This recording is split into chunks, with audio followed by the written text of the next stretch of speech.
अस्सलामु अलैकुम वरहमतुल्लाहि वबरकातुहू। उम्मीद है कि आप सभी हज़रात बख़ैर व आफ़ियत होंगे। आइए साथियों, आज हम कुछ लिखना चाहते हैं। इससे पहले की वीडियो में हमने फ़ा से लेकर के आखिर तक लिखा था और काफ़ तो उसी में आ जाएगा, सिर्फ नुक्ते का फ़र्क है। अब आइए लिखते हैं काफ़ से। काफ़ यहाँ से शुरू करेंगे, नीचे लाकर इसे छोड़ देंगे, ये लंबी बा,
उम्मीद करते हैं साथियों आपको हमारी ये वीडियो अच्छी लगी होगी।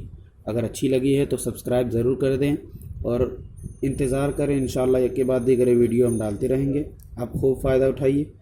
अगर आपको इससे पहले की वीडियो देखनी है तो आप इससे पहले की वीडियो देखकर कुछ सीख सकते हैं।